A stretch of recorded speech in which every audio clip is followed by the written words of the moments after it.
Welcome to కృష్ణాతో కబుర్లు. ఇవాల్టి మన స్పెషల్ వచ్చేసి మటన్ బిర్యానీ. అబ్బబ్బబ్బబ్బ! మటన్ బిర్యానీ అంటే మనకందరికీ పిచ్చి కదా! అసలు చాలా పిచ్చి. అసలు బిర్యానీ కోసం మనం హోటల్స్‌కి వెళ్తాము, రెస్టారెంట్స్‌కి వెళ్తాము.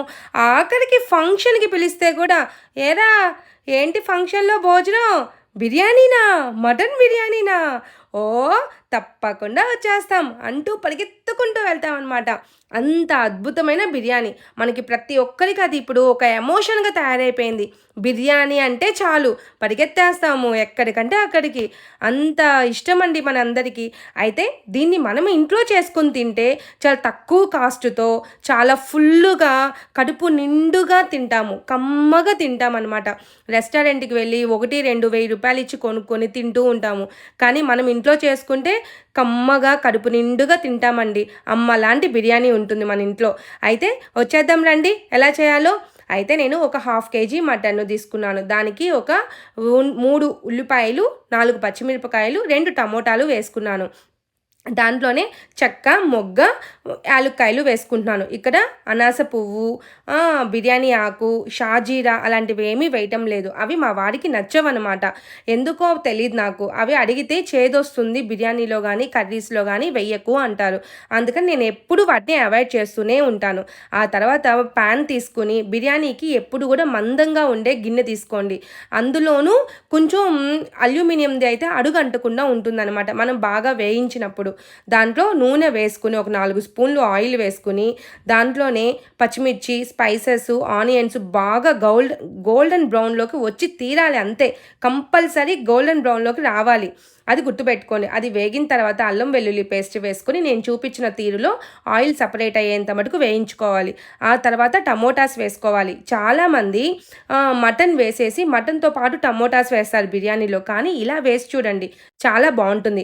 ఆ టమోటాలోనే కొంచెం ఉప్పు వేసి వేయించుకుంటూ ఉండండి. ఈ లోపున నేను మార్నింగ్ 8 కూడా నేను మటన్ తేగానే ఉప్పు, కొంచెం కొత్తిమీర, కొంచెం కరివేపాకు, కొంచెం పుదీనా ఈ 3తో కలుపుకొని బాగా కలిపి నేను ఫ్రిడ్జ్‌లో పెట్టేసుకున్నాను. ఎందుకంటే ముక్క జ్యూసీగా వస్తుంది. దట్టు ముక్కకి సాల్ట్ బాగా పట్టి రుచిగా ఉంటుందనమాట. ఆ తర్వాత టమోటాస్ కూడా మగ్గిపోయాయి.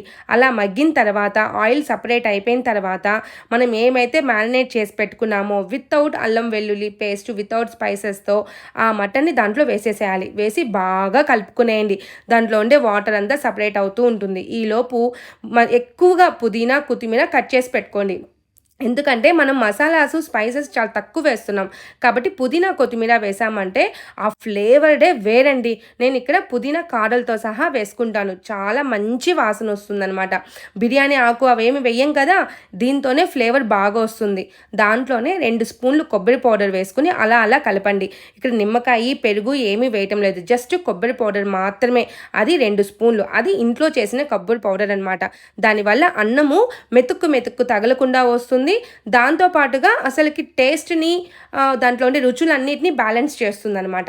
దాంట్లోనే ఒక స్పూన్ గరం మసాలా, ఒక స్పూన్ బిర్యానీ మసాలా వేస్తున్నాను. ఇక్కడ నేను ఆచి మసాలా పౌడర్స్‌ని వాడతాననమాట. అది వేసి అలా అలా కలుపుకునేసాను. కొంచెం ఒక 2 మినిట్స్ అనమాట. 2 సెకండ్స్ అనమాట. అలా వేగిన తర్వాత నేను వాటర్ వేసేసుకుంటున్నాను. బాస్మతి రైస్ కూడా 1 అవర్ బిఫోర్‌గా నానబెట్టుకొని ఉంటాం కాబట్టి ఒక గ్లాస్‌కి 1.25 గ్లాస్ అయితే వాటర్ కరెక్ట్‌గా సరిపోతుందనమాట. ఏ మాత్రం సంగటిగా అవ్వదు. ఇంకొంతమందికి చిట్లిపోవటం అవుతుంది. అలాంటిది అవ్వదు. అసలు ఏది అవ్వదనమాట. బాగా పొడవుగా అన్నం బాగా ఉడికి మెతుక్కు తగలకుండా అంతా బావుంటుంది. అసలు మీరే చూడండి. అలా వేసి కలుపుకునేయండి. ఈ స్టేజ్‌లోనే ఉప్పు సరిపోయిందా లేదా చెక్ చేసుకోండి. సరిపోకపోతే వేసుకోండి. నాకైతే సరిపోయిందనమాట. అలా వేసి కొంచెం వాటర్ అంతా ఇనికిపోయిన తర్వాత హాఫ్ వాటర్ ఇనికిపోయిన తర్వాత అలా కలుపుకునేసేసి దానిపైన ఇంకా మిగిలిన కొత్తిమీర, పుదీనా ఉంది చూసారు? అది అలా పైన వేసుకుంటున్నాననమాట. అలా వేసుకునేసేసి ఇంకా సిమ్మర్‌లో పెట్టేసేసి టైట్‌గా మూత పెట్టుకునేయండి. ఎప్పుడూ కూడా మనం మూత పెట్టుకునేటప్పుడు గాలి బయటికి పోకుండా వేసుకోవాలి. కొంతమంది తడిగుడ్డ పెడతారు. కొంతమంది గోధుమ పిండితో పెడతారు. నేనైతే ఆ రోల్ ఉంది చూసారు?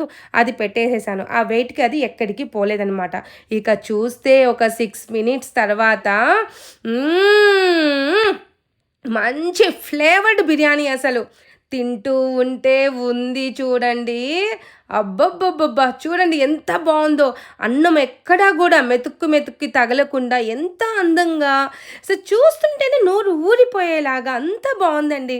అసలు మీరు చేసి చూడండి మీరు ఇంట్లో గూడా. నా తీరులో చేసి చూసి మీకు ఎలా వచ్చిందో నాకు కామెంట్ చేయండి. అయితే ఇక వేడి వేడి బిర్యానీ పెట్టుకునేద్దాం రండి. దాంట్లో నేను కొంచెం షేర్వా పులుసు, కొంచెం పెరుగు చట్నీ వేసుకొని అలా తింటూ ఉంటే ఉంది. నేనైతే జస్ట్ అసలు ఆ టేస్ట్‌కి ఉత్త బిర్యానీయే తిన్నాను. ఏమీ యాడ్ చేసుకోలేదనమాట. ముక్క చూడండి ఎంత జ్యూసీగా ఉందో. కుక్కర్‌లో పెట్టలేదు, సెపరేట్‌గా బాయిల్ చేయలేదు, ఏమీ చేయలే మనం. కానీ ఎంత బాగుందో చూడండి.